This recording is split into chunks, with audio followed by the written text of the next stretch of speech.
शराब की बोतल असली होती है, वो विदाउट परमिट का माल फैक्ट्री से निकलता है। अभी कुछ दिन पहले आपने देखा होगा कि जामताड़ा और ये चाईबासा ये सब में जो माल पकड़ाया या कहीं भी, यहाँ रांची में भी पकड़ाया था। रांची में भी पकड़ाया तो उसमें बार कोड लगा होगा, आप देखिएगा कार्टून के बाहर में वो बार कोड पकड़ में आती है।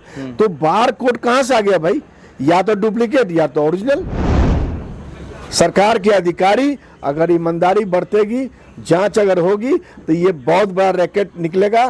फिर यहाँ का राजस्व 4000 करोड़ आएगा, उससे कम नहीं आएगा। अभी 2700 करोड़ रखा है ना ये लोग, लेकिन नहीं 4000 करोड़ आएगा। आज तक 3 साल का ज़्यादा नहीं कहते हैं, 3 साल का रिकॉर्ड निकालिए कि जो माल पकड़ाया वो माल है कहाँ माल खाना है आपका।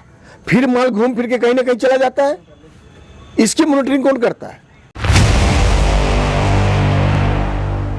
शराब जो है वो किसी भी राज्य का रेवेन्यू का एक बहुत बड़ा जरिया होता है, उसी से सरकार को राजस्व मिलता है, पैसा मिलता है।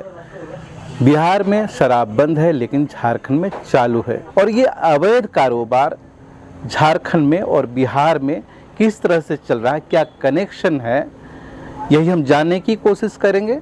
हर बार की तरह हमारे साथ बातचीत करने के लिए सुबोध जायसवाल हैं, शराब व्यापारी संघ के महासचिव हैं। सुबोध जी, लोकल खबर में आपका बहुत बहुत स्वागत है। धन्यवाद। बताएंगे कि ये जो शराब का जो अवैध कारोबार हमेशा सुर्खियों में रहता है और इसको रोक टोक के लिए हमेशा कुछ ना कुछ कदम उठाए जाते हैं, फिर भी रुक नहीं रहा है। देखिए, ये शराब सिंडिकेट जो चोर बाजार जो है, ये जब से सरकारीकरण हुआ तब से ही ये क्यों हॉबी हुआ, इस पर भी सोच का विषय है, विभाग को जांचने की विषय है। विभाग के अधिकारी दबे मन से बोलते हैं क्योंकि विभाग की नौकरी करते हैं, लेकिन किसी विभाग के अधिकारी को यह नीति पसंद नहीं है।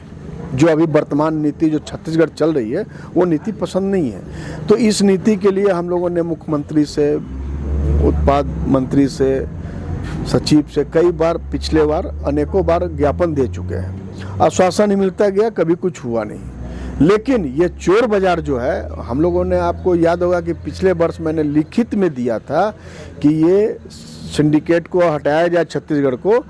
हम लोग को जैसे लॉटरी माध्यम था, लॉटरी माध्यम से दुकान, जिला माध्यम से दुकान आवंटित कीजिए, उसमें एडवांस राजस्व हम लोग देते थे सरकार को। लॉटरी से भी एडवांस आता था, लेकिन सरकार उस पर ध्यान क्यों नहीं दे रही है, ये सोचने की बात है। या तो कहीं ना कहीं ईडी से डर लगता है, जो मुझे लगता है, दिल्ली और छत्तीसगढ़ वाली कहानी। अगर ईडी से डर नहीं है तो सरकार अगर ईमानदार बनती है, पारदर्शिता बनती है, तो मैं आपके चैनल से माध्यम से मैं पुनः कहता हूं कि जो अभी परसों की बात है, 22 तारीख को एक हरियाणा से गाड़ी चलती है, वो गाड़ी पकड़ाती है प्रयागराज में, वो मऊ थाने में पकड़ाती है। वहाँ पुलिस ने पकड़ा, वहाँ जांच में आया 2 जो थे बस गाड़ी का ड्राइवर और खलासी, उन लोगों को जेल भेज दिया जाता है। तो रांची का नाम आया, हमारा रांची बदनाम हो रहा है, हमारा झारखंड बदनाम हो रहा है, हमारा एक्साइज विभाग बदनाम हो रहा है, जबकि हमारे विभाग के अधिकारी तो इन्वॉल्व नहीं है। रांची के कोई सगना इन्वॉल्व, कोई ना कोई सगना तो है, चाहे छत्तीसगढ़ हो, चाहे बिहार हो, चाहे रांची का हो, उससे साठगांठ करके के माल तो आ रहा था। हम लोगों ने सूत्रों से पता लगा कि वो चतरा में गाड़ी खाली होनी थी। चतरा धनबाद ये 2 जगह गाड़ी खाली होती है, ये पता चला मुझे। तो फिर वो शराब कहाँ जाती है? वो शराब देखिए, जो अवैध रूप से बिना परमिट का माल उसको बोलिए, वो जाता है ढाबा में, होटलों में, और जो प्लेसमेंट एजेंसी जो ले रखे हैं दुकान, उनके चूंकि स्टाफ उनके हैं, दुकान उनके हैं, वो अपने दुकान से 5 पेटी रोज बेचेगा, आप कैसे पकड़िएगा? विभाग के अधिकारी को भी पकड़ना बहुत मुश्किल है। विभाग के अधिकारी खुद परेशान रहते हैं। जो शासन चलाते थे विभाग के अधिकारी अब कहाँ कहाँ जाएंगे पकड़ने के लिए? एक बात यहाँ पर बड़ा सवाल ये होता है, शराब का जो अवैध कारोबार है वो हो रहा है, वो उसमें बड़े बड़े मास्टरमाइंड जरूर होते हैं, लेकिन जो शराब का कारोबार हो रहा है वो अवैध होता है, लेकिन वो शराब का जो बोतल होता है वो असली होता है या नकली होता है? नहीं, शराब की बोतल असली होती है, वो विदाउट परमिट का माल फैक्ट्री से निकलता है। राज्य में भी हमारे यहाँ फैक्ट्री है, जो बड़े पैमाने पर फैक्ट्री है, उससे माल कभी नहीं निकल सकता है।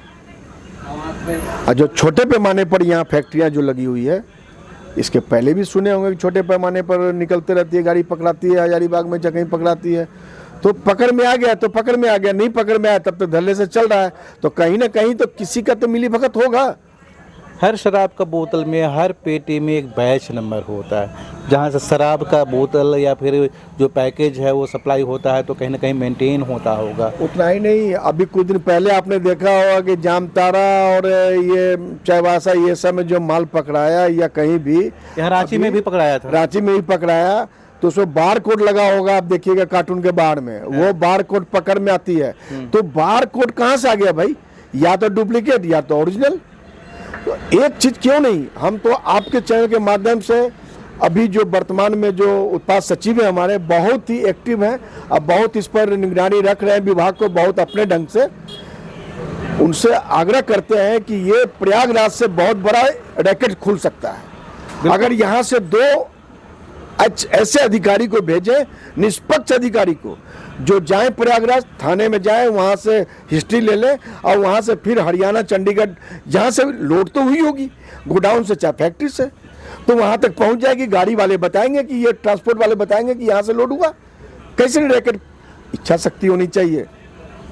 सरकार के अधिकारी अगर ईमानदारी बरतेगी, जांच अगर होगी, तो ये बहुत बड़ा रैकेट निकलेगा।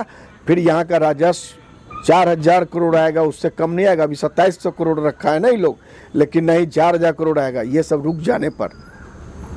चलिए, इस पर रोक लगाने के लिए सरकार को हम कहते हैं कि बैरियर लगाइए। जो पहले हुआ करता था उत्पाद चुंगी बैरियर, वो होना जरूरी है।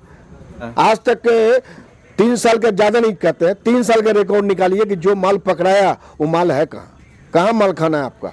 फिर माल घूम फिर के कहीं ना कहीं चला जाता है। इसकी मॉनिटरिंग कौन करता है?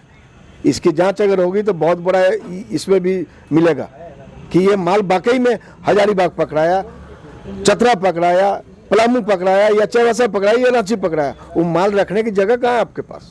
बिल्कुल, सवाल कई हैं।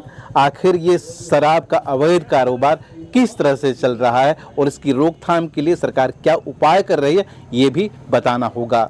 हर अपडेट आप तक पहुंचाएंगे। जुड़े रहिए लोकल खबर के साथ।